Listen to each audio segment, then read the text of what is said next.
Olá, Ana Lúcia, bom dia.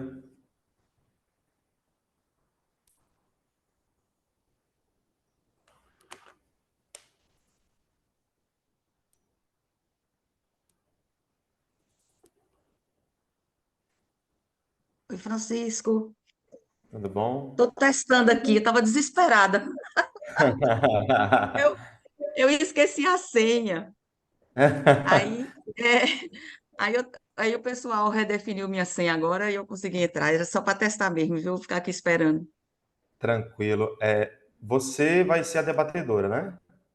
Eu sou Ou não? moderadora. Moderadora é o quê? Moderadora. Né? Isso. Eu tô até com material aqui, qualquer coisa eu te passo. Que na Mas minha me diz uma coisa, na edição. Ah, Francisco, presta atenção. Eu não sei colocar esses vídeos. tá, Quem é não, que pode ter. coloca? Sou eu, tá? Ah, tá bom. Eu tenho os vídeos aqui. Eu já assisti, já Já fiz assistiu, meus. leu o material, pronto. Na verdade, é o seguinte, eu vou ficar como apoio técnico aqui para você e você vai debater os trabalhos, aí eu posso também, né, Ó, interagir. me diz aí a quantidade de horas, que eu vi que vocês passaram e-mail, mas eu já me esqueci de novo. A gente vai colocar o vídeo, vai estar presente lá a menina, o rapaz que vai Na do verdade é o trabalho. seguinte, são 8 minutos de apresentação e 8 para debate, É. né? Ah, Aí só 8 para debate. depois no final a gente tem 22 minutos para conversar sobre os trabalhos no geral. Ah, mas aí depois, é isso que eu não estava entendendo. Aí depois, esses 22 minutos é para todos. Isso. Aí entra a plateia. Exatamente. Ó, deixa eu te Ah, mostrar aqui tá um bom. negócio. Rapidão Ah, tá aqui, ó. bom. Dá uma olhadinha aqui. Sim. Ó, Ah, 4 minutinhos eu em vi isso que aí. você É, vai fazer uma apresentação tá. rápida, né? Aí 8 minutos para a primeira apresentação, mais 8 minutos para a discussão, né? Isso Tá, para mas cada aí um dos três fecho. temas. Isso. Aí Aí eu no fecho. final, nós temos 22 minutos aqui, é. Os vídeos pode deixar que eu vou compartilhando aqui e tal. Se tiver Aham. algum autor aqui na sessão, a gente pode oferecer que ele apresente também, sem problema. Se ele tiver à Mas vontade, né? também corta se ele passar dos minutos, né? Exato. Aí, mas pode deixar que eu vou comunicando a ele. Ah, então tá bom. Esse apoio aqui todinho. Você conseguiu colocar esse fundo do SEMEAD? Ah, não. Peraí. Deixa eu te ajudar. Eu tenho que salvar primeiro. Você tem ele? Não. Não. Deixa eu te mandar aqui no chat. Tá vendo que tem bate-papo aí? Peraí, deixa eu abrir aqui. Sim. Deixa eu parar o compartilhamento da minha tela. Ah, não, já parei, né? Aham. Deixa eu te mandar aqui no bate-papo. Hum. Opa,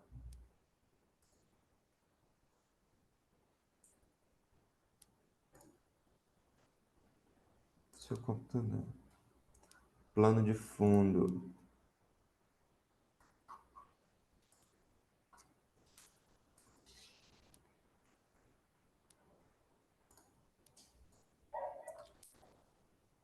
Ó, aí no bate-papo eu mandei para você. Bom dia, Ricardo.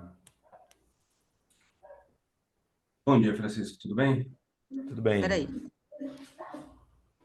Tô ajustando o fundo de tela aqui, já abro a câmera. Tranquilo.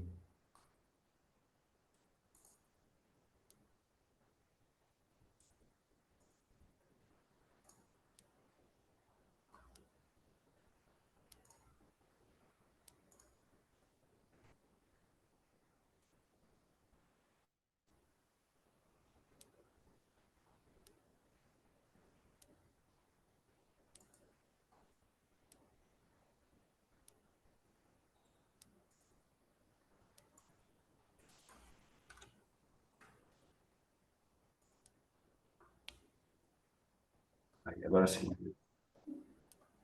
Ótimo.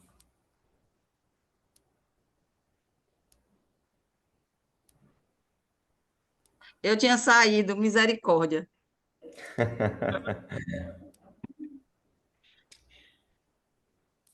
Peraí, que eu tô. Agora. É só vir aqui em configurações, plano de fundo, aí você escolhe aí uma opção para colocar. Mas se não conseguir, não tem Não, problema. mas eu ainda não estou nem achando o que você mandou para mim. Tem Manda de aí novo, que eu entrei. Ah, é porque eu entrei, Francisco. É porque eu mas eu entrei acho de que, novo. calma lá, aí no meio, clique em bate-papo. Tá vendo Como aí você mandou embaixo? antes dela entrar, não vai aparecer para ela, Francisco. Não, mas ela tava. Eu vou tentar Mas mandar quando de Sim, novo. sai, perde o mas histórico. caiu. É, Deixa eu caiu, tentar aí perdeu mandar, o histórico. deixa eu tentar mandar novamente aqui. Calma lá. Plano de fundo, abrir.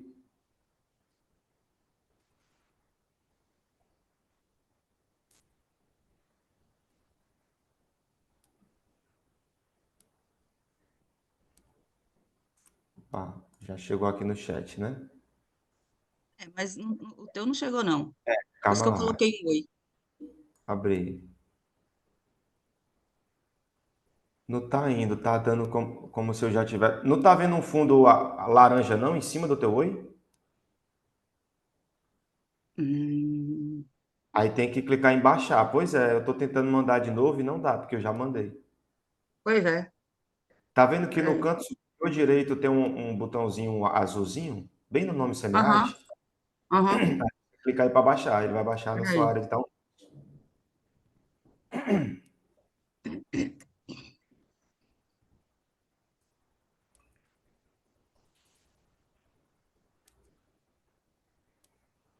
Não tá baixando. Não tá baixando? Ah, não tem problema não. Francisco. Deixa eu tentar É. mandar no meu computador aqui. Como eu não mandei. Não, eu mandei só para Lúcia. Deixa eu mandar aqui para todo mundo. Não, eu tenho aqui. Ah, tem aí, né? É, só ver um negócio aqui. Oi, Ana Lúcia, professora, eu Oi. mandei para você. Veja se chegou a mensagem aí. Aham, deixa eu dar uma olhadinha aqui. Deixa eu abrir de outra forma aqui. Hum,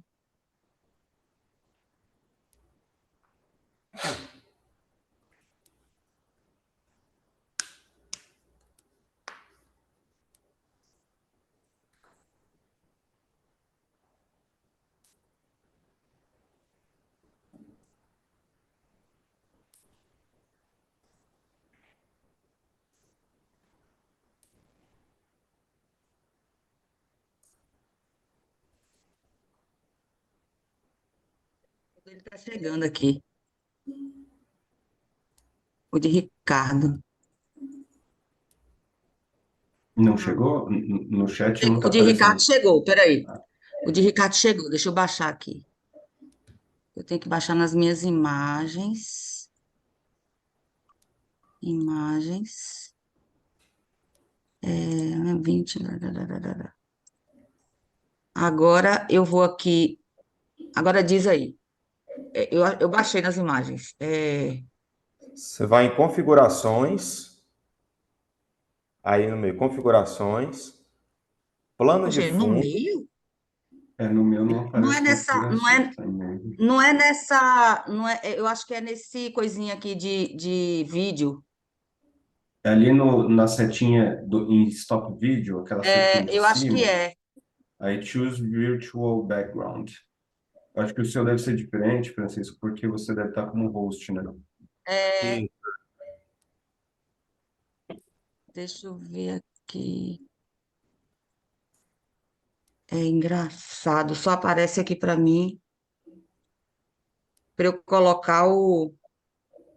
Aí que tem que clicar no maisinho ali do lado direito, dentro em Background Effects, tem um Eu cliquei. mais. bom dia, Ah, no Felipe. mais. Ah, peraí. Bom dia, pessoal. Tudo bem?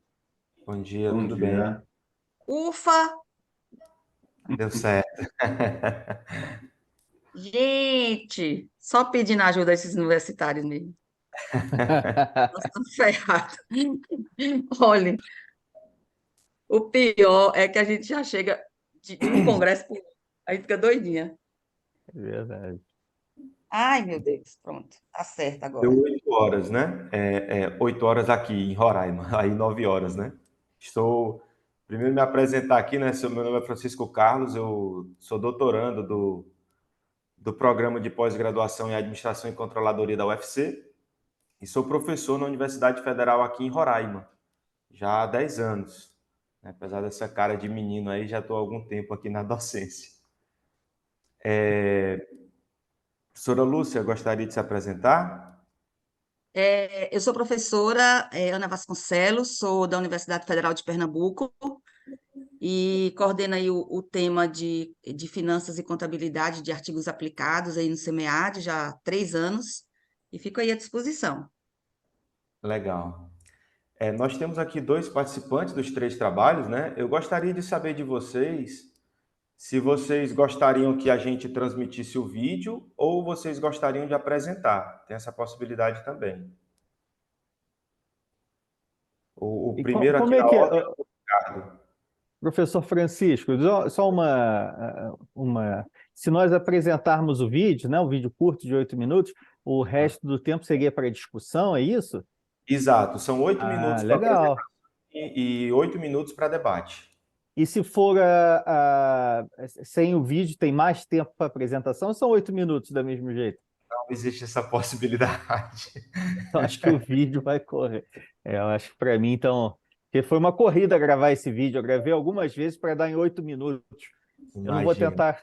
Então, O maior desafio do Congresso é fazer caber a apresentação nos 8 minutos. em 8 minutos. Foi Não difícil. vamos tentar repetir esse feito, né?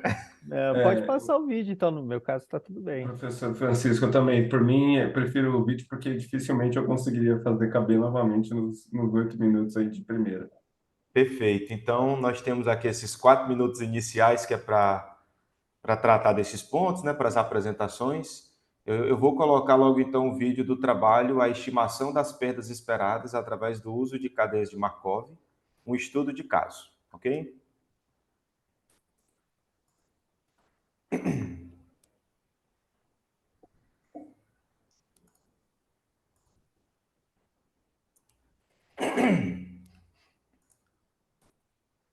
Todos estão vendo a tela? Sim. Sim, Sim. Perfeito. Vamos lá.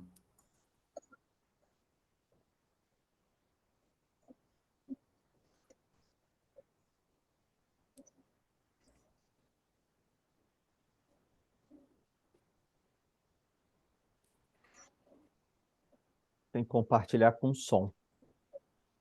tá sem som, Francisco, que na Tá sem verdade a som? gente, Francisco, na verdade a gente já iniciou a sessão, né? Já iniciamos a sessão. Tá, você me dá só um pedacinho aí para dar as boas-vindas? Sim. Que a gente tá eu acho que só tem mesmo os dois Exato. autores, né? Tá faltando um, e eu acho que a gente tá sem ainda a presença de outras pessoas que geralmente entram, viu? Entra muita gente. Mas assim, eu me apresentei, né, como uma professora da UFPE, a gente tem 4 minutinhos só para dar as boas-vindas e agradecer pela participação no CEMEAD, né? É um dos maiores congressos que eu participo assim de troca de experiência, né? E a gente conhece muita gente, muita pesquisa boa. Então, vocês estão de parabéns, né, por ter ah, já aceito aí, né, esse trabalho de grande importância, todos três das sessões. Eu agradeço também a Francisco aí todo o apoio que ele dá para a gente, né? Não só de infra, mas também de muitas coisas aí que ele vai ensinando a gente. Não é isso, a gente está abrindo a sessão e só lembrando que os 8 minutos é dessa, como o Francisco até já me colocou aqui no começo, é da apresentação. Aí depois eu vou fazer umas colocações de 8 minutos e depois da apresentação dos trabalhos, a gente tem 22 para a gente conversar, tá bom? Então, a gente vai trabalhar nesse sentido aí da organização do programa, né, Francisco? Perfeito. Obrigada, Francisco. Vocês me dão feedback aí que eu vou tentar mexer aqui na configuração de som. Ó, porque ele já está configurado no áudio, vai ver que estava baixo. Ó. Estão ouvindo? Não, eu acho Não que está tem que ser, tem que ir lá compartilhado. no som colocar apresentação, não? Tem um detalhezinho nesse som aí, da outra vez teve. Francisco, você parou de compartilhar com a gente.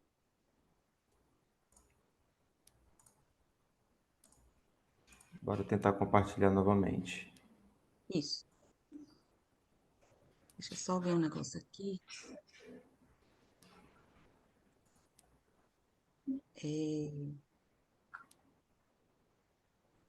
Deixa eu me lembrar aqui como é. Nada Continua ainda? sem som, tá sem som. Deixa eu Peraí. conversar aqui com a equipe técnica aqui, ver como é que eu faço. Lá no Esse share screen aqui. você colocou já o compartilhar o som lá embaixo, né? Isso, eu compartilhei lá embaixo. Novo compartilhamento, compartilhei minha tela. Pode ser porque eu estou com duas telas. Eu vou sair de uma. Pode ser esse o problema. Então, mas tem uma opçãozinha lá embaixo, na hora que você clica em compartilhar Isso, tela, que é Share Sound, se eu não me engano. isso. Eu tô até olhando aqui É, também. pra- Na telinha é onde você escolhe a tela que você quer compartilhar. Lá embaixo do Uhum. lado esquerdo tem um Share Sound. Tá aqui, ó. Deixa eu colocar esse daqui, ver se vai. Uhum. Vocês conseguiram ouvir o áudio? Não, Nadinha. Agora não tá, a tela não está compartilhada agora.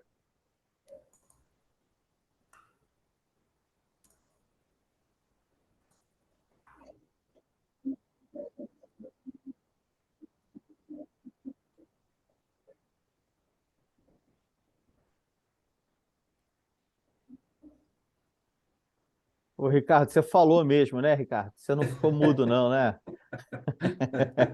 Eu falei. Não, não tá, tá sem som, Francisco, não, não tá saindo.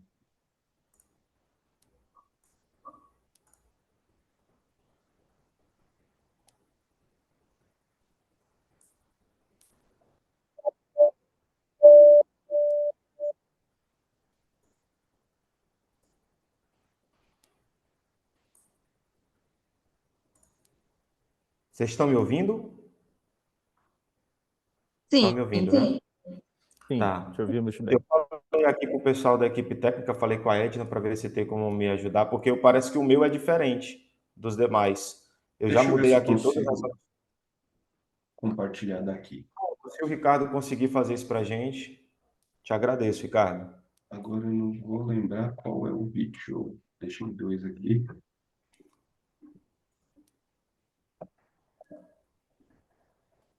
Deixa eu fazer. Compartilhamento. Vou derrubar você, tá?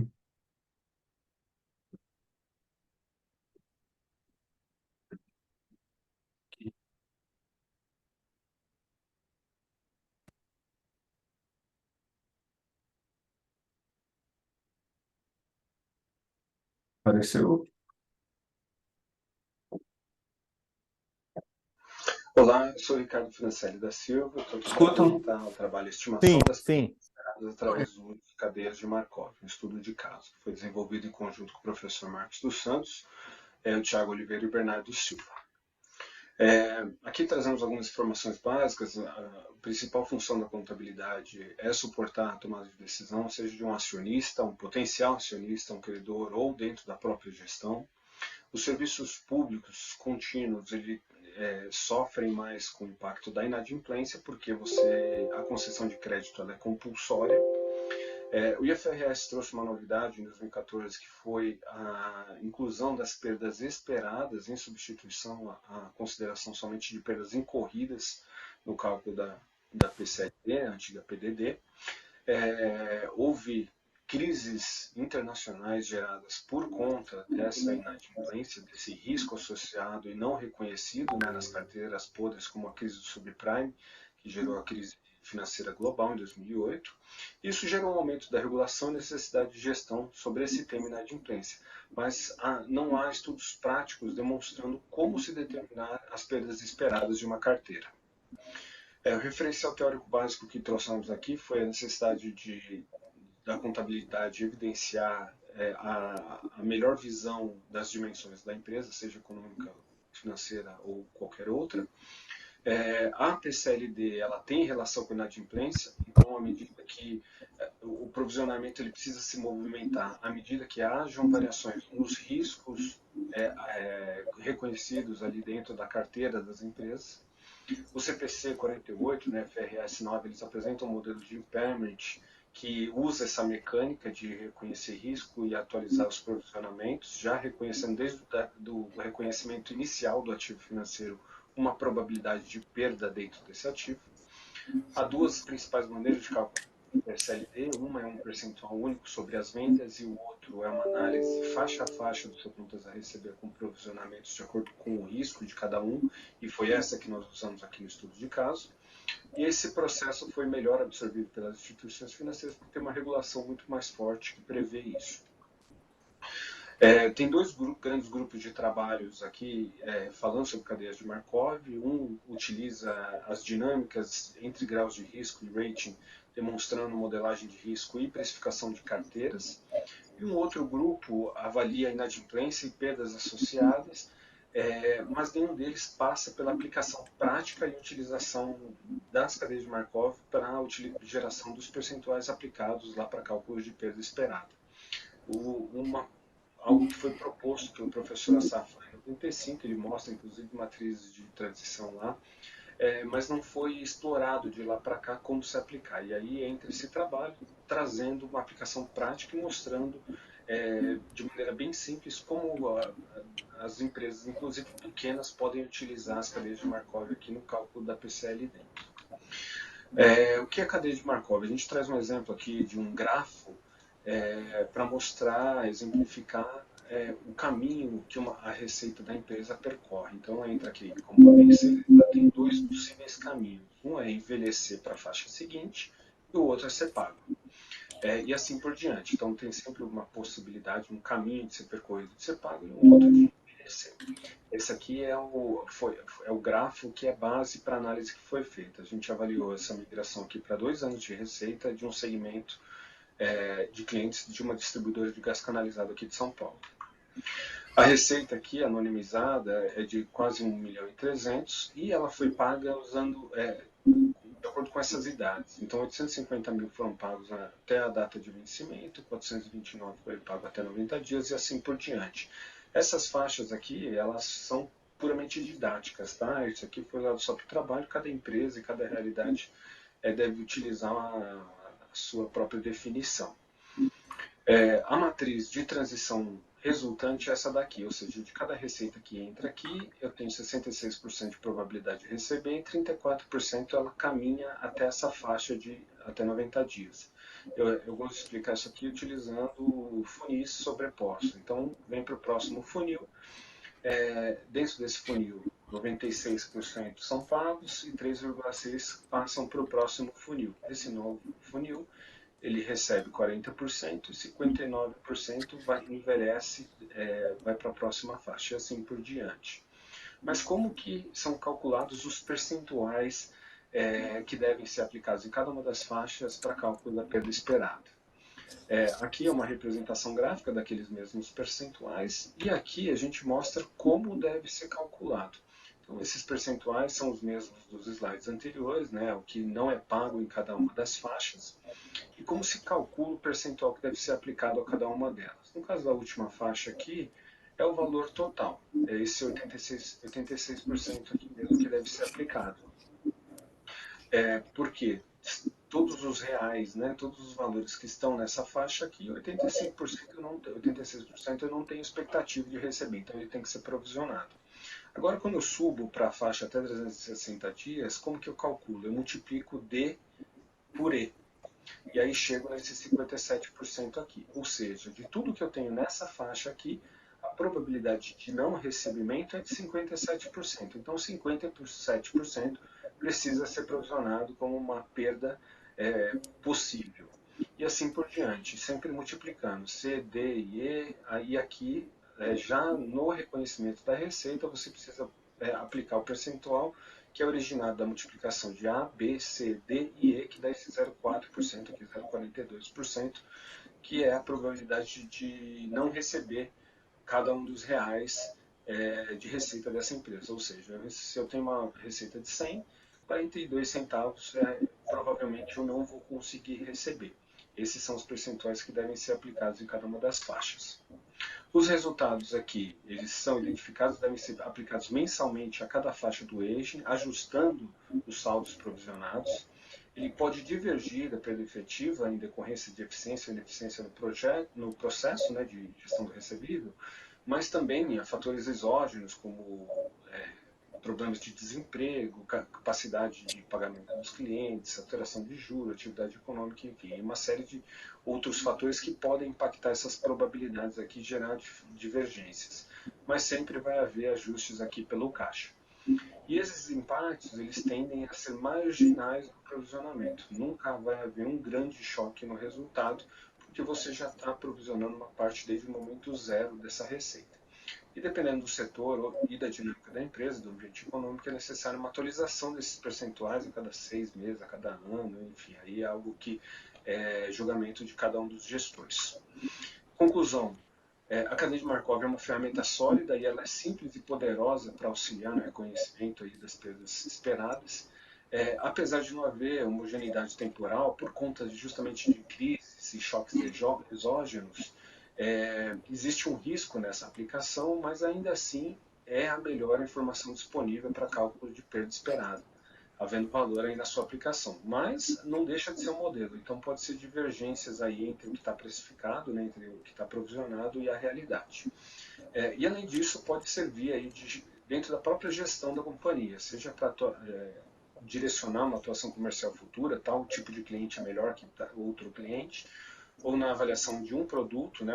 Um produto pode ter uma inadimplência diferente de outro, na avaliação das ações de cobrança, de meios de pagamento, enfim, tem uma infinidade de possibilidades. E aqui estão as nossas referências básicas.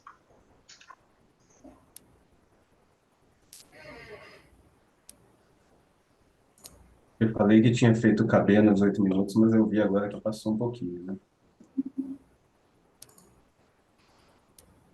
Eu posso fazer o comentário, Francisco? Sim. Então, assim, eu quero agradecer mais uma vez, né, o Congresso USP, eu estou gripada, viu? Pela confiança, né, de me convidar de novo, né, para moderar.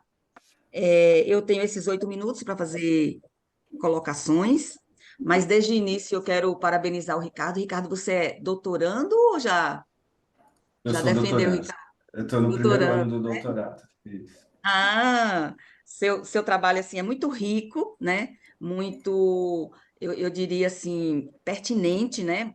Muito mesmo para a nossa área, né? Nós temos muitas dificuldades com essa questão do cálculo do risco, né? Ainda mais com essa questão das perdas esperadas. Eu acho que eu tenho um aluno que diz que isso é uma bruxaria que a gente faz, que, que cada um tem uma política, e o que você coloca aí é realmente, né, uma decisão muito grande da nossa área do profissional contábil, que hoje exerce uma função de mais de propositivo, né, do que só de analisar dados, né? Então, eu acho que seu trabalho deve fazer parte da sua tese, ele já propõe, né, uma política propositiva aí, eu acho que isso tem que ficar muito claro para você, sua declaração de tese mesmo, né, então a gente nota isso, tá, Ricardo? Eu só estou te colocando porque quando a gente percebe que é um doutorando, ele tem que fazer a inovação disruptiva e às vezes ele acha que isso é muito simples, mas o que você está colocando é muito sério e muito pertinente, viu, Ricardo?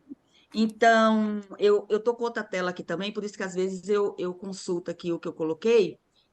Como você colocou mesmo no FRS 9, a gente tem essa decisão, na verdade, né, das 3 categorias, onde a gente pode fazer uma escolha, né? Então, você fez uma escolha, a gente vê que você tem lá, né, uma escolha política. Eu tenho só uma pergunta, assim, eu tenho algumas dúvidas e eu tenho uma pergunta. Nessa questão da política de risco, ela está formalizada dentro desse estudo de caso?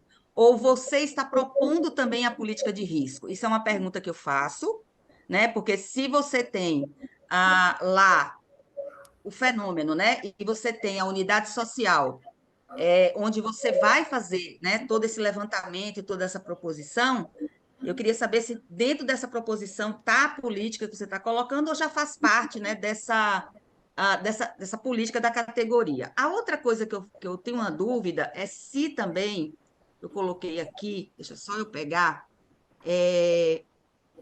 quando a gente vai fazer essa questão da perda, né, a gente tem os estágios. Você colocou lá uma janela de eventos e eu não vi o critério da janela de eventos.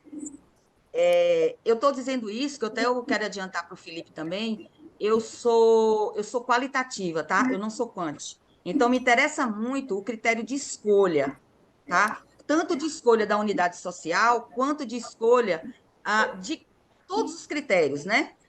E dentre eles, você tem uma janela, e como o IFRS 9, ele nos dá os estágios, estágio 1, estágio 2, estágio 3. Eu queria só que você pontuasse isso, né? É a minha segunda dúvida, possa ser que você tenha, né? E às vezes no artigo e na apresentação fica muito rápido. E por fim, eu gostaria, assim, de dar uma contribuição no sentido de semânticas, né? Na qualitativa a gente tem muito cuidado com as semânticas. E na sua conclusão, você coloca no primeiro parágrafo, né? Que é uma ferramenta simples e poderosa. É muito subjetivo isso para a gente, né? Então, numa conclusão, você chegar dentro de um trabalho tão rico, né? E você usar palavras tão subjetivas, eu considero que pode ser substituída, sabe, Ricardo? A gente que avalia muito trabalho para periódico, geralmente a gente faz essa crítica das subjetividades e de semânticas, de grandezas ou de não grandezas. Então, mas assim, nada que tire o brilho do seu trabalho, tá, Ricardo? Então, são essas colocações que eu faço, que eu anotei aqui, que eu percebi, mas parabéns, seu trabalho é maravilhoso. Obrigado, professora. Posso responder, professor Francisco? Ótimo. Obrigado pelas colocações, professora. A ideia aqui, até para dar um pouco do contexto, nesse momento aqui, eu era responsável pela área de arrecadação e cobrança, né? Eu era responsável pelos recebíveis dessa empresa.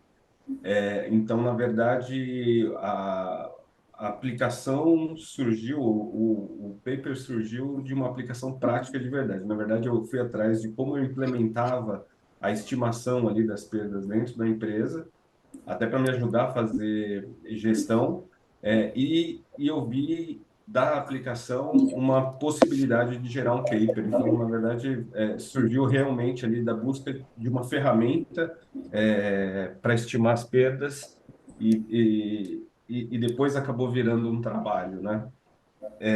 Sobre a questão da semântica, inclusive nas avaliações foram pontuadas essas questões, realmente são palavras subjetivas, né? Não tem a gente não tem um parâmetro, né, de referência para afirmar que é simples e poderoso, né? Ali está muito mais uma percepção prática de um gestor do que propriamente de um pesquisador. Então, realmente, esse é uma correção que eu vou fazer quando a gente for seguir com o trabalho aqui na evolução aí para publicação.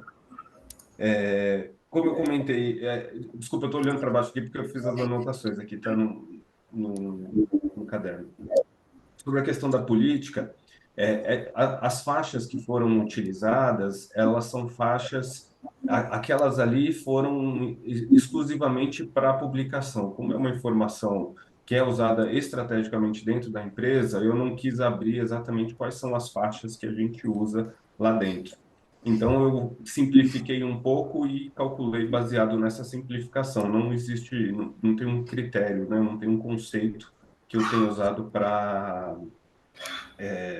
calcular, né? Para determinar quais seriam as janelas que seriam utilizadas. Foi mais para mostrar a didática. Então, eu simplifiquei. Lá a gente usa algo muito mais detalhado.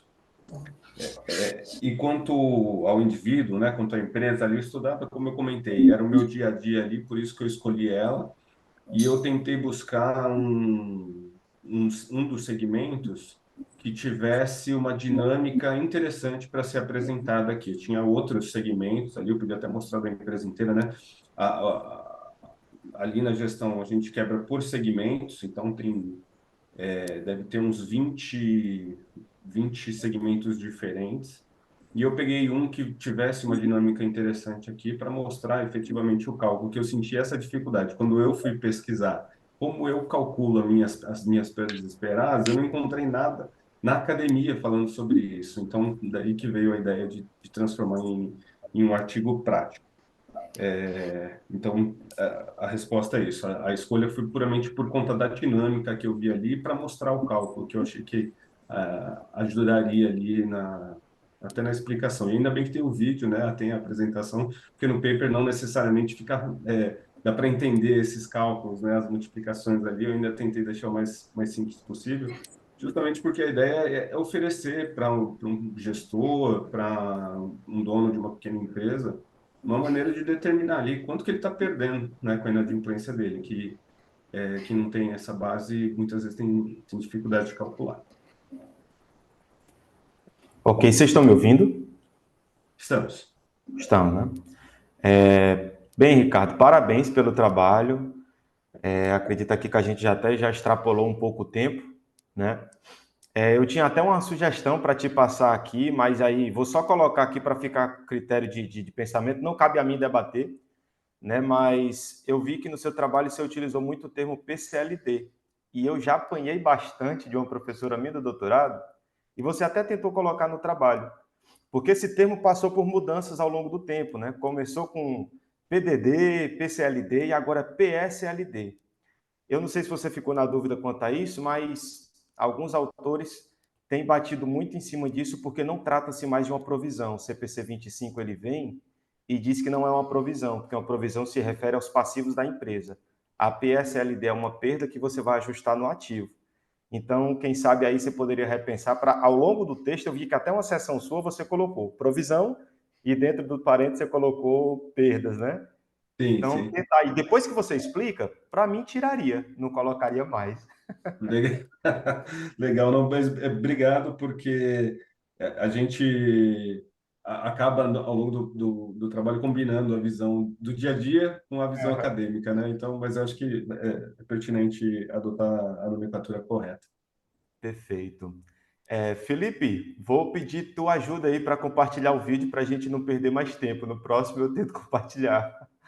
Tá. E aonde? Ih, caramba, como é que eu acho o vídeo aqui? Tem que entrar no Para a gente não SEMIAD? perder tempo, Felipe, então, para a gente não perder tanto tempo, Ricardo, tu consegue pegar o vídeo?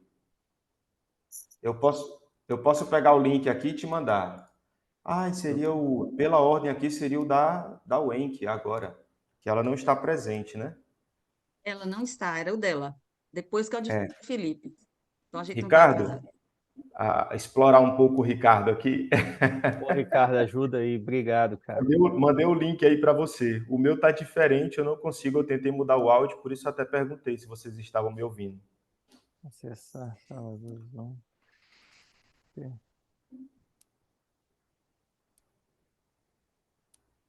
Ricardo, você está no mudo. Eu tô Eu já estou me no mudo? preparando aqui, eu estava no mundo. Ricardo. Estava no Eu já estou mudo. me preparando aqui, porque amanhã eu estou no seu lugar aí. Que Legal. legal. Eu vou estar à frente também, ajudando na organização. Deixa eu colocar aqui. Compartilhando. Hum, Esqueci de colocar o áudio, só um minuto.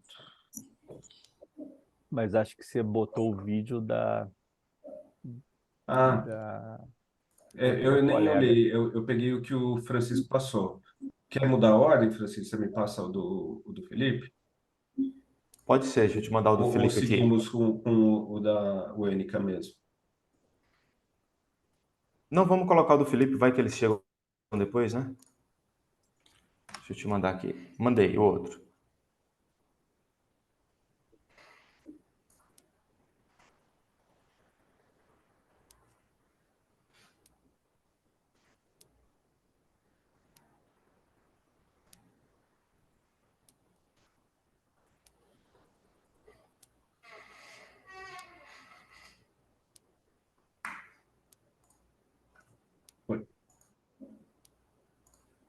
Olá, turma. Eu me chamo Felipe Melo e vou apresentar para vocês um resumo do artigo sobre compliance que eu escrevi aqui no seminário. O título do artigo é Práticas de Compliance Empresarial no Brasil, um estudo de caso da Natura. Esse vídeo é bem curtinho, tenho só 8 minutos, até 8 minutos para apresentá-lo.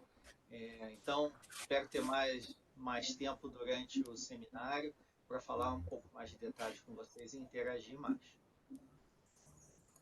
Esse slide tem aí um breve resumo sobre o meu histórico profissional e acadêmico. Destaque aí para o meu curso em andamento de doutorado em administração na PUC, o qual, né, provê grande sustentação teórica para as minhas atividades profissionais em empresas de capital aberto dentro e fora do Brasil. O pano de fundo do artigo é o combate à corrupção, que até a Carta da ONU traz como uma praga insidiosa, milenar, que assola a humanidade há muito tempo, né? E como a sociedade, né, e continuando aqui no artigo, né, o pano de fundo, como a sociedade passa a recriminar e até criminalizar a corrupção corporativa a partir dos anos de 1990.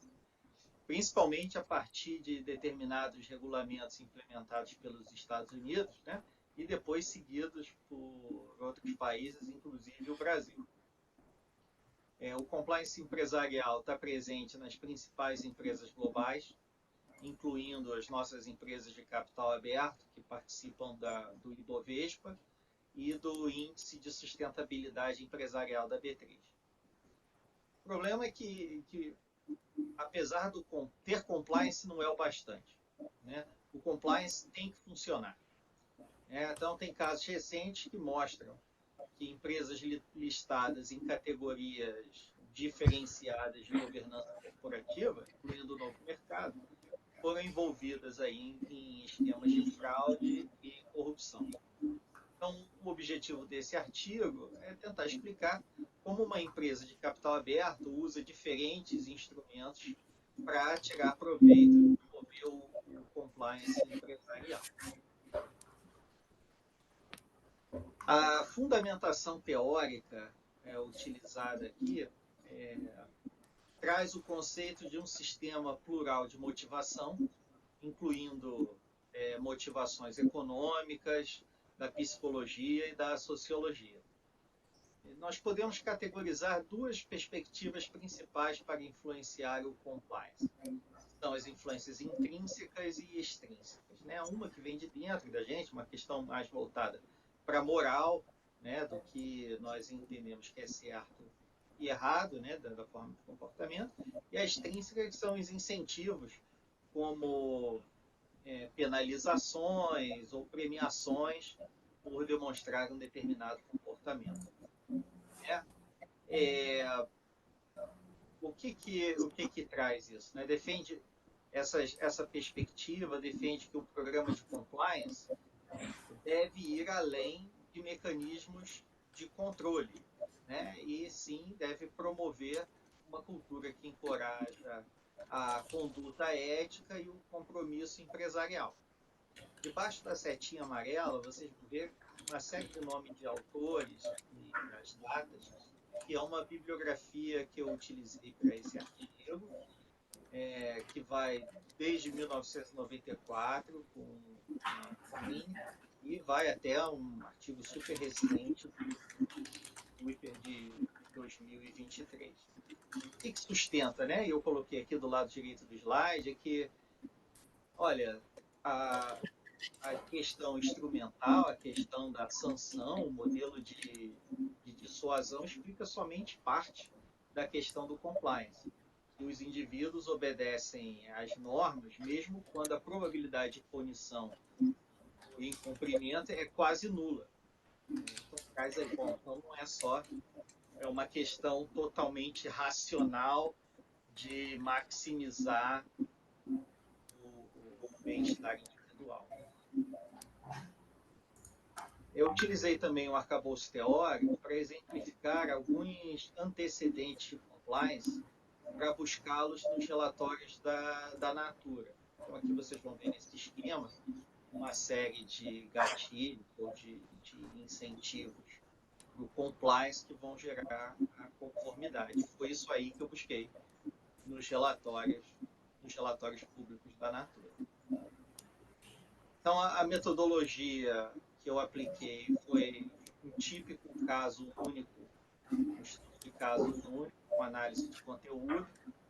O caso foi selecionado pela inserção da Natura como parte do ISE, da B3, um programa de compliance reconhecido pelo Ministério Público, Proética, e também por ter sido eleita uma das empresas mais éticas do mundo em 2021 pelo Instituto ETSI. Usei como base de dados uma série de fontes públicas que foram tratadas por software de análise, máquina. Como resultado, foi possível identificar uma série de ferramentas que atuam tanto em motivações intrínsecas e extrínsecas. A Natura cria legitimidade a partir do seu compromisso público com a ética, que é certificado externamente. Ela também utiliza padrões de governança que vão além dos requisitos do novo mercado e exige que todos demonstrem exemplos de conduta. O mais importante, não tem nenhum caso público de corrupção. Fortalece a legitimidade. A Natura também trabalha bastante a questão da moralidade pessoal, através do código de conduta, da seleção de seus funcionários e da contratação de terceiros. Ela também treina, seus funcionários sobre os valores da própria empresa e a forma de se comportar. As pressões sociais também são trabalhadas pela Natura através do processo de avaliação 360 graus e das metas balanceadas para pagamentos de bônus, que vão além das questões financeiras. E, por fim, a Natura também não abre mão de instrumentos de dissuasão como ferramentas de compliance e traz aí questões como auditoria e canal de denúncia. Por fim, como conclusão, a Natura vai muito além do discurso no seu modelo de compliance.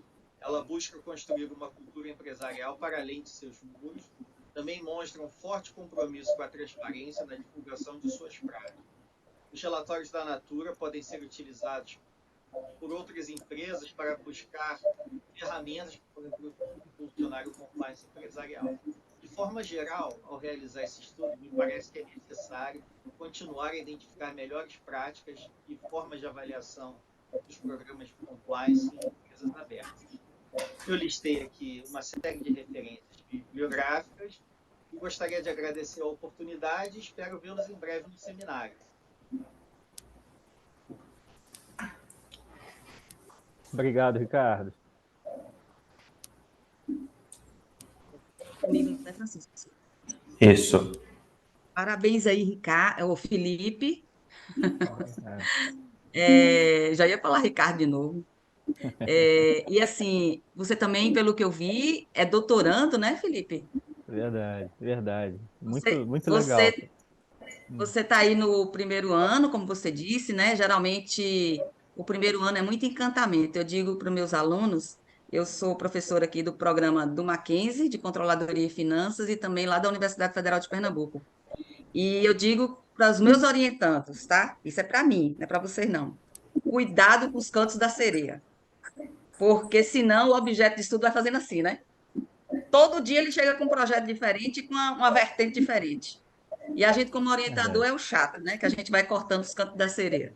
Então, vocês têm aí um trabalho também muito interessante, muito bem colocado nessa questão das práticas, né, Felipe? Que é muito, a gente discute muito isso, principalmente quando a gente fala desses conjuntos de procedimentos, né? Então, você tem a felicidade aí de pegar justamente a Natura, eu uso muito a Natura na graduação também, para os meninos verem o que já existe de bom. A gente já tem que colocar o que tem de bom assim, né?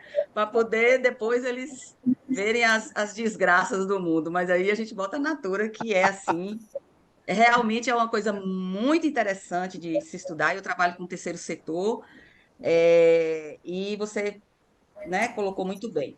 Eu tenho algumas colocações para colocar para você. eu tô olhando aqui porque eu fiz as anotações, tá bom? Então, como você bem colocou, você tem o compliance nessas relações éticas, né? E também de transparência. Ponto. E por ser práticas, né, que a gente fala de procedimento, ela tem que estar muito alinhada com a estrutura de governança e com os conselhos e com o comitê interno. Porque se você não tiver isso, o compliance está lá só figura, né? E também de paisagem, porque ele não consegue fazer nada em algumas empresas, em algumas instituições. Essa é a pura verdade. Para isso, o que que a gente tem de argumento? As sanções regulatórias. E aí, geralmente, né, a gente tem os alunos que trabalham com compliance, eles se usam muito do argumento das sanções regulatórias para dizer, olha, se você tiver esse risco, se você tiver as práticas de compliance, você vai ter uma diminuição de X, né, de multa, Que eu trabalhei com projetos da CGU e a gente trabalha não pode nem falar mais o selo, né, Proética, a gente tem que falar com a marca Proética. E aí a gente percebe que naquela marca Proética você tem várias instituições que entraram, né, nesse processo ah, né, de problemas, né, com o controle. Enfim, o que que a gente percebe também, né? Se isso está dentro, e isso foi minha pergunta para você, né? Então você pegou a Natura, mas a cultura em si, né? Eu queria que você também depois colocasse de empresas que não seja a Natura, principalmente como você colocou, como é que se dá, né, essa relação política interna de governança entre essa administração, né, e com as linhas de defesa. Eu estou falando das linhas de defesa, que eu estou com um orientando que ele está discutindo para ele inovar, né, uma proposta de um framework de integração de linhas de defesa, né, dentro da gestão de risco. Aí você vai ter o compliance, auditoria e governança. E que é a grande lacuna, vamos dizer assim, comportamental, né, para a gente conseguir que esse negócio dê certo, né? Porque senão fica a prática pela prática, como você bem colocou. Então, dentro dessa sua experiência que você coloca aí no início, né, da sua atuação, como é que você percebe? E, claro, que na Natura você tem isso, o argumento das sanções regulatórias e integrar essas linhas de defesa. Nossa, que pergunta boa. É, é, Primeira coisa, eu queria agradecer por vocês terem me dado essa oportunidade de apresentar aqui no SEMEAD. Eu sou aluno do primeiro período, como vocês viram, o Ricardo também, e é muito gratificante ter essa oportunidade logo no primeiro período, no primeiro ano do doutorado. Escrever, diferente de atuar em empresa, é uma experiência muito solitária, tá? Porque tá todo mundo tão ocupado e tem que ter produção e tudo mais, e essa oportunidade que vocês estão me dando, primeiro de terem lido o meu trabalho, né? Já é muito legal, já é um reconhecimento muito bacana, eu agradeço vocês por isso. E terem a oportunidade de fazer pergunta, é muito legal. Então, eu agradeço as perguntas, agradeço o tempo e essa oportunidade. Eu tenho um viés, professora, porque eu acredito no compliance, né? Senão eu não faria nenhuma pesquisa dessa, né? Eu escreveria uma crítica sobre o compliance. Eu acredito no compliance. A Natura tem algo sobre a Natura que a gente tem que investigar. Eu tenho outros colegas que são diretores de compliance e, e eu pergunto para eles, cite o exemplo de uma empresa ética no Brasil. Olha, eles estão no mesmo nível. Eu falo assim, não fala da tua empresa não, que eu sei. Empresa de capital aberto. Olha, e de 7 diretores de compliance que eu perguntei, 5 me disseram a Natura. Tem alguma coisa aí. A gente tem que entender o que a Natura tem. E aí eu fui atrás, peguei os relatórios da CVM, todos aqueles, o relatório de referência e tal. Falei com a Juliana, que é a compliance officer dele, que é excelente. E aí e à medida que você vai estudando, você vai vendo que não é só compliance, né? É o tal do Beyond Compliance, né? Que linka aí com a pesquisa do Carroll, né, de 79, de responsabilidade social corporativa, e indo além daquilo que é econômico e regulatório para aquilo que é ético e voluntário, né? Então, apesar de não ter obrigação nenhuma de além. E tem várias motivações, talvez uma motivação narcisista de reputação, né? Isso tem que ter, tem que ter uma justificativa e tudo mais. Mas eu acho que vai além, né? Vai além e busca ser um parâmetro. Então, por isso eu escolhi a Natura. Existem outras empresas muito éticas no Brasil, né? Não existem só empresas éticas no Brasil, mas entre aquelas, a Natura é uma delas, e o título da Ethisphere foi diferenciado, né? Só eles conseguiram no Brasil, e eu acho que por isso meu estudo de caso dele. A questão da cultura, e isso você vê o próprio reconhecimento dos especialistas das instituições, como, por exemplo, a Comissão de Sentenças norte-americana para organizações, desde 2004 eles começam a introduzir o termo cultura ética, a promoção de cultura ética. Então, aí tem um pouco, e aí aumenta a subjetividade, é claro, né, do que é cultura ética, entra nesse campo da construção de cultura e foge um pouco dos mecanismos que tinham sido introduzidos lá em 91 e tal. E por que eu estou falando dos Estados Unidos? É porque os Estados Unidos, com o FCPA, ele extrapola as fronteiras territoriais, né? E acabam atingindo todo mundo que, de alguma forma, usa o sistema financeiro ou tal. Então, afeta o Brasil. Além disso, eles tiveram um efeito muito grande dentro da Associação Americana de Comércio, e depois, né, a aprovação da ONU, da Carta do NCAC, enfim, de vários outros protocolos de combate à corrupção. Então, dali, expandiu e traz a questão da cultura. E a falta da cultura traz o compliance para o lance do compliance de papel, né? Dos programas de papel que não têm efetividade e tal. O relacionamento com o conselho de administração é vital.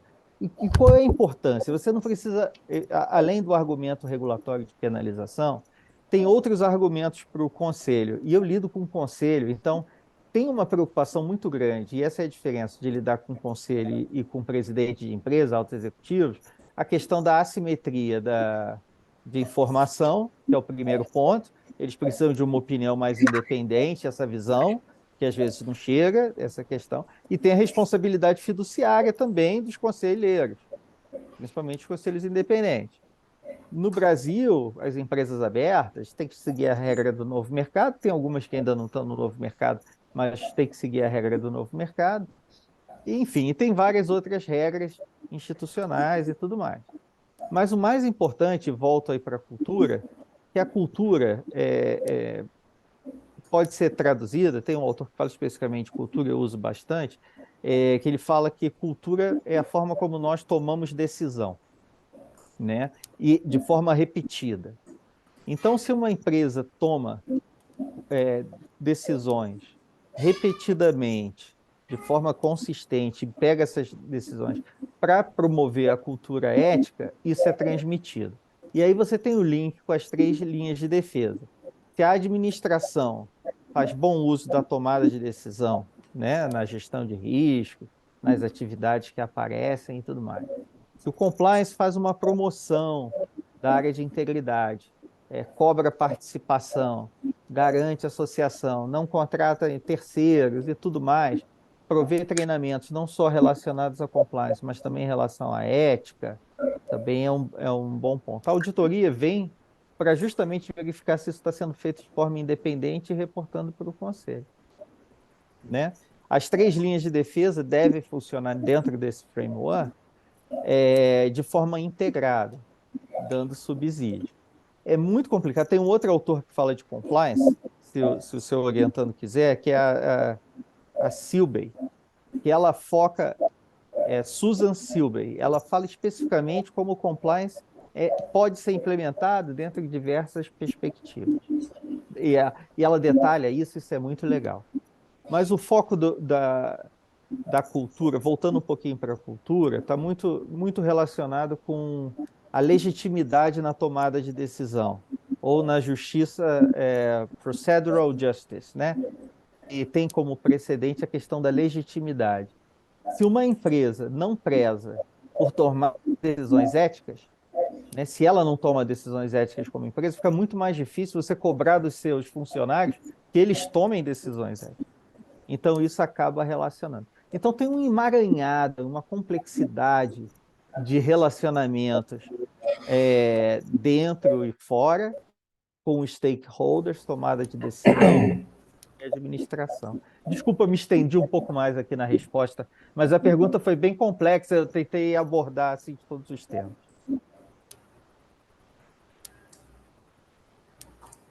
Perfeito, perfeito. Algum comentário a mais, professora Ana? Agora a gente tem uns minutinhos para comentar os dois trabalhos? Temos ainda o terceiro trabalho para apresentar. Não tem ninguém aqui, mas a gente vai ter que colocar o trabalho aqui e a gente tenta discutir entre a gente. Ah, é? Se a pessoa não está aqui, o trabalho é colocado? Não recebi orientação quanto a isso. O Ricardo, que é líder de sessão também, porque como é online, né, o trabalho foi disponibilizado, a apresentação. É obrigatório a presença do autor, porque assim, você vai fazer uma pergunta para quem? Você vai fazer Verdade. considerações para quem? Não faz Deixa eu sentido, questionar aqui a nossa líder. porque a gente pode pegar esses minutos e conversar sobre o trabalho de Ricardo e de Felipe. Só perguntar aqui para ver qual a orientação. Enquanto isso, deixa eu só fazer um comentário, Felipe, sobre o seu trabalho. Eu achei muito legal. E a única coisa que eu achei que faltou nele foi você levar um quadrinho, né, pensando em um trabalho aplicado, levar um quadrinho com os resultados. Sabe o slide que você montou com os resultados? E montar um framework, sabe? Aquilo ali, assim, uma base muito legal para quem está querendo começar ou aprimorar a discussão de compliance dentro das empresas. Muito legal. Agradeço o comentário, Ricardo. Concordo com você. E eu acho que é isso que vai aparecer na tese, sabe? Uhum. Assim, é um caso, né? Eu vou estudar os outros casos também de sucesso. Vou estudar os casos que não foram tão sucesso assim, que nós também temos, para montar esse framework. Tem alguns já existentes. Achei que um caso ainda não está É tão pouco, né? maduro à Uhum. medida que eu vou evoluindo, porque pode ter. Eu achei esses elementos da Natura. Eu quero ver se isso de forma consistente Se aparece nos confirma, né? outros legais. Então, acho que sim, à medida que eu vou evoluindo, acho que você vai ver mais uma estruturação, framework, desenvolvimento. E até talvez, como tem muita teoria já existente, eu parta para um trabalho mais quant, Uhum. sem Para ajudar a desprezar esses suportar. casos que são extremos, né? Assim, a Natura no top, né? Talvez hoje a empresa que mais fique na cabeça seja Americanas, né? De palha e tudo mais. Tentar usar esses parâmetros, mas tentar descobrir o que tem aí nas empresas abertas. E acho que Eu esse acho que essa framework vai ajudar. comparação americana, porque Americanas também estava dentro do Easy, não estava? Tava, Americanas estava dentro do Easy, assim como a Gol tava, a Light, e tem outra. Estavam Sim. dentro do Easy. Acho que é interessante avaliar já que ela suportava, né? Está dentro do indicador, o que falhou, né? É. Eu sei que tem toda uma investigação aí correndo também relacionada a isso. Mas, Ricardo, tem um negócio muito legal. Eu já peguei o relatório da Americanas para ler, né? Depois de tudo que aconteceu esse ano e das divulgações. Tem umas coisas muito evidentes, sabe? Eu vou só comentar um caso aqui, se puder, professor Francisco, professora Ana, é percepção minha, mas uma das características que mais aparece assim para mim é simplesmente lendo os valores da Americanas, eles têm um valor chamado obsessão por resultados. E Acende a você luz ter vermelha, né? é, você não vai, você não vai ao médico, né, falar assim, eu gosto muito desse médico porque ele é obcecado, né? Você não. A pessoa obcecada, obsessão é uma doença, né? A pessoa tem que se tratar. A obsessão tira o foco das outras coisas. Não é foco no resultado, né? É obsessão. Obsessão Mais forte que foco, né? é uma doença, obsessão é uma Uhum, coisa sim. complicada. E realmente, quando a pessoa é obcecada, ela perde a noção dos outros valores e tudo mais. Então, numa empresa, eu acho que essa questão de ter um valor, que é a obsessão por resultados, já dá um indicativo, e é evidente, né? É público, no site você encontra isso, e O risco estava lá, né? O estava risco estava evidente, e lá. ninguém estava lá. Mas mesmo olhando, né? Mesmo em avaliação, análise horizontal, vertical deles, comparativamente a outras empresas do setor, assim, tinha coisa esquisita ali, sabe? Né? É. Imagina. Isso aí não acontece, é igual afundar o Titanic, né? Tem, tem que ignorar todas as bandeirinhas, né? Todas A questão do alinhamento lá do queijo, né? Não sei se vocês já ouviram é, isso, que é bastante discutido em auditoria, né? Quando o problema se encaixa nos buracos do queijo ali de uma maneira. pô, Dizem que ninguém acidente de avião, para acontecer, tem que ser assim, né? Tem que ser tem que uma ser sequência assim. muito grande de alinhamentos ali para. Tem que ignorar várias bandeirinhas vermelhas para você ter um negócio desse. O cara que é obcecado por resultado é isso, né? Pô, eu tenho que. Eu vou um pouco além, né? Posso ir um pouco além do normal. Então, o primeiro ano de doutorado, né, Ricardo, é muito complicado para você evoluir em trabalho, porque as matérias é muita coisa para ler, né? Muita coisa. Então, eu tô doido para entrar na pesquisa mesmo e ver mais esses. Mas é importante passar por essa parte teórica, né? Não Sim, tem sim. como.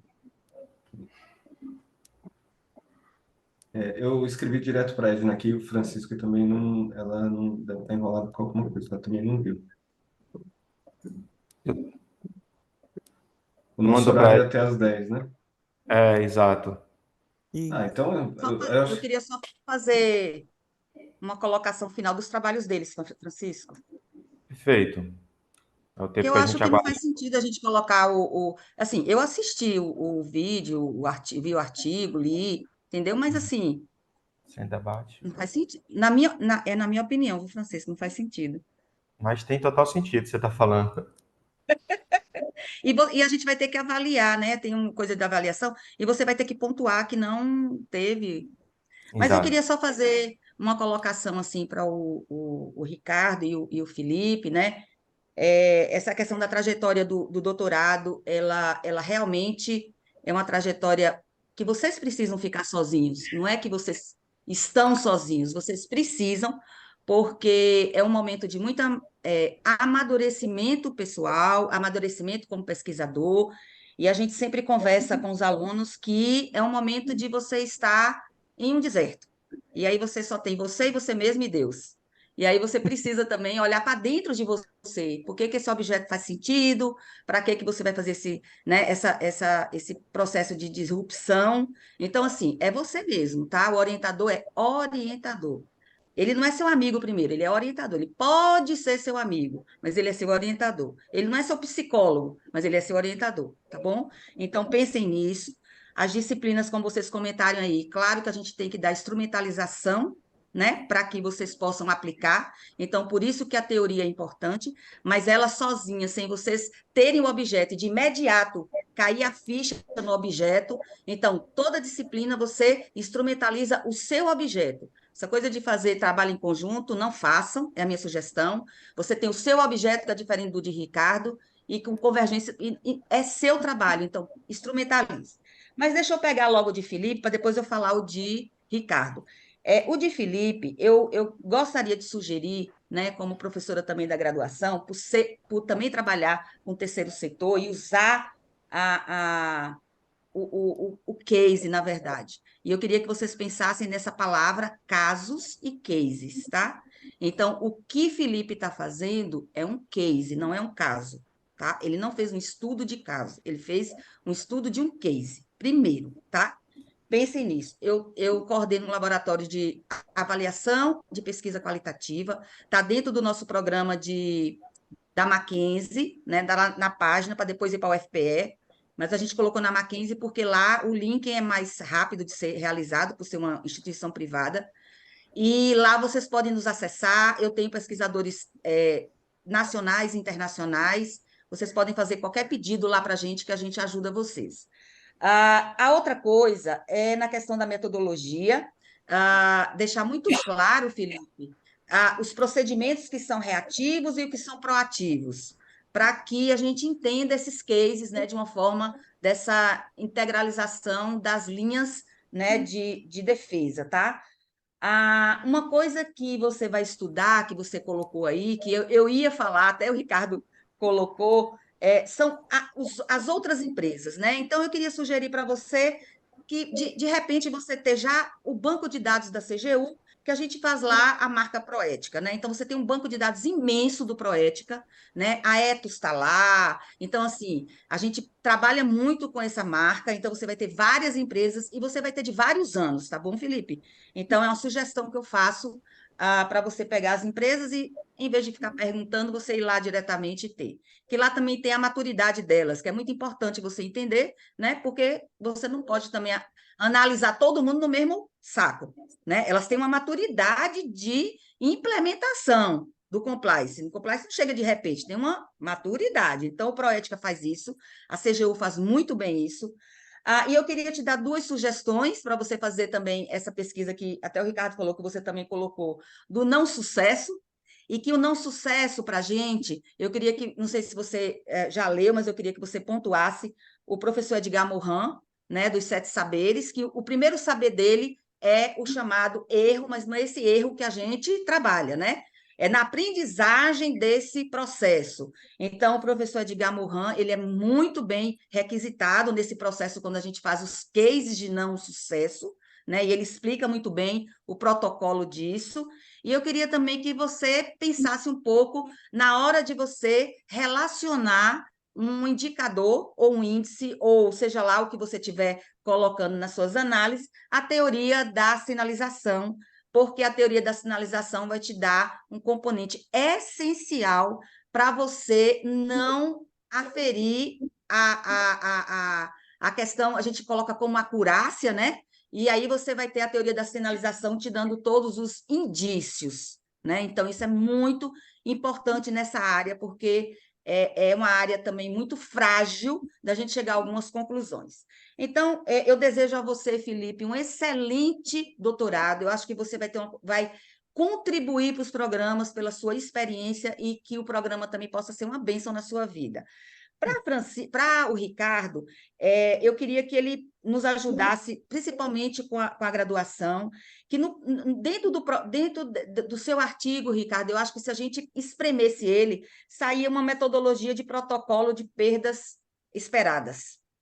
Então, você tiraria aqueles números e chegaria no PPT, que a gente chama do produto técnico, né, que a CAPES nos avalia, em cima de uma ferramenta tecnológica, e que nos ajudaria muito numa metodologia, num framework, que seja lá o que você quiser chamar, mas que ia nos dar uma condição de ensinar os alunos e também os pequenos empreendimentos, você tem que pensar nele, não só nos grandes, pense nos pequenos, que poderiam, né, estar usando essa sua metodologia também de perdas esperadas, que atingiu a todos, não atingiu só os grandes, né? Então, é isso que eu desejo também para Francisco, excelente estudo, eu acho que com sua experiência prática vai, assim, nos trazer, como professores, como área de estudo, um enriquecimento ímpar, tá, Francisco? E Deus abençoe vocês. Francisco, muito obrigada. E é isso que eu deixo para você. Ok, pessoal, estou encaminhando aqui um questionário, peço a todos que respondam aqui uma avaliação da nossa sessão, tá? De fato, a gente recebeu resposta aqui da nossa líder, que não é para apresentar. Agradeço aqui as palavras da professora Ana, né? Parabéns aqui, Ricardo e Felipe, pelos trabalhos, né? Também li aqui, achei bem interessante a proposta do Ricardo, né?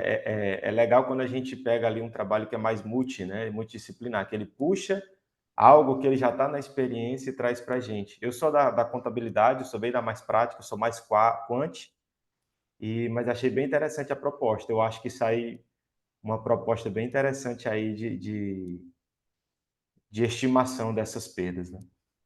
Mas é isso, pessoal. Alguém mais tem algum comentário? Coloquei aqui, por favor, respondam, tá? Já Nossa respondi. avaliação. Só agradecer, obrigado, amém, aí pelas palavras, pelos desejos. Muito bacana. Obrigado, pessoal. Obrigado por participarem desse processo aí e pela discussão, gente. Valeu. Valeu, um bom dia. Bom dia. Tchau, tchau. Tchau, Bom tchau. dia, tchau, tchau. Deus abençoe vocês. Muito, professor.